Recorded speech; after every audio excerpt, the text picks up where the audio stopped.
I should tell you about Father's Day. I went to church yesterday. See, day before Day for yesterday, yesterday. yes, sir.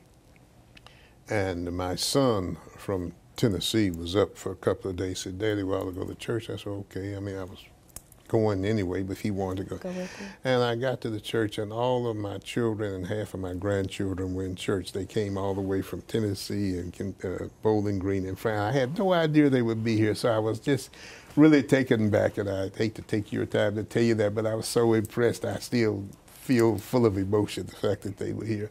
But Why was that important? well, it was important because, you know, you want to be with them all at one time. I mean, I see them in and out all the time, but once they all came together, and it wasn't at your funeral, and so you're thankful that you have that chance to be with your children.